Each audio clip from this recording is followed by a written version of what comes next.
तो एस्ट्राजेनेका ने ये एडमिट कर लिया है कि उनकी कोरोना की वैक्सीन कोविशील्ड, जिसकी 175 करोड़ डोसेस भारतीयों को लगी है, उसके कुछ रेयर केसेस में साइड इफेक्ट्स हो सकते हैं। अब ये साइड इफेक्ट्स क्या हैं और ये न्यूज कोरोना के 3 साल बाद क्यों आ रही है, ये सब बहुत ही आसान भाषा में समझेंगे ताकि आपका पूरा कंफ्यूजन दूर हो जाए। और इस वीडियो को पूरा देखिएगा क्योंकि ये बहुत ही सेंसिटिव टॉपिक है और आधी जानकारी और भी खराब होती है। So let's begin. So first thing first, ये न्यूज अभी क्यों आ रही है? तो इसके लिए हमें इंग्लैंड जाना पड़ेगा। तो होता क्या है, during the pandemic Jimmy Scott April 2021 को कोविशील्ड की एक वैक्सीन लगवाते हैं, जिसके 10 दिन बाद ही उनके दिमाग में ब्लड क्लॉट्स बन जाते हैं और लॉन्ग स्टोरी शॉर्ट, उनकी नॉर्मल ब्रेन फंक्शनिंग बिल्कुल डिस्टर्ब हो जाती है और एज ए रिजल्ट अब वो ठीक से बात भी नहीं कर पाते हैं।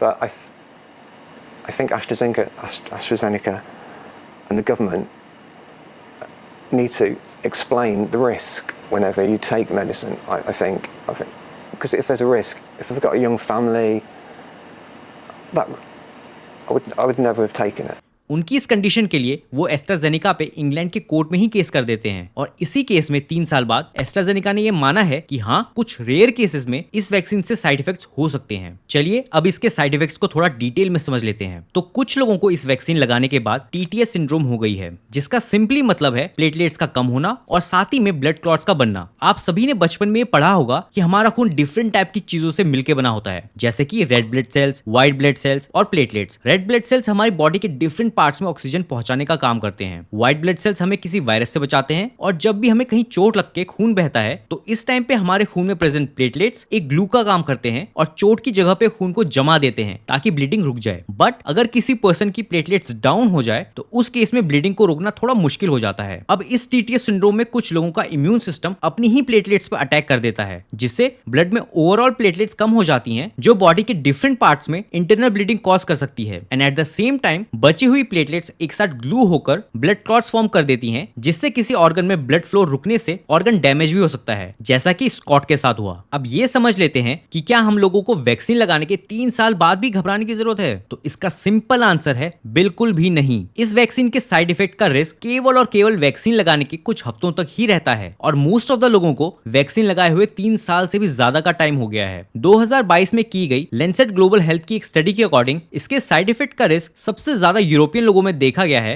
और सबसे कम एशियंस में। जहां 10 लाख डोजेस में नॉर्डिक कंट्रीज में इसके 17.6 केसेस देखने को मिले हैं, वहीं दूसरी तरफ एशियन कंट्रीज में इसके केवल 0.2 केसेस पर मिलियन डोसेस देखने को मिले हैं। एंड अकॉर्डिंग टू WHO ये वैक्सीन बिल्कुल सेफ है और इसके एडवर्स इफेक्ट बहुत ही रेयर केसेस में देखने को मिलते हैं। नाउ इस वैक्सीन ने कोरोना के टाइम पे लाखों लोगों की नो डाउट जान बचाई है, बट अनफॉर्चुनेटली कुछ लोगों को इसके साइड इफेक्ट भी हुए हैं। बट अब वैक्सीन लगने के 3 साल बाद बिना किसी एविडेंस के लोगों में डर क्रिएट करना सही नहीं है। मैंने सारे आर्टिकल्स का लिंक डिस्क्रिप्शन में डाल दिया है ताकि आप सब खुद इन आर्टिकल्स को पढ़ के एक वेल इन्फॉर्म्ड जजमेंट बनाएं, ना कि किसी की बातों में आके बेकार में सोसाइटी में पैनिक क्रिएट करें।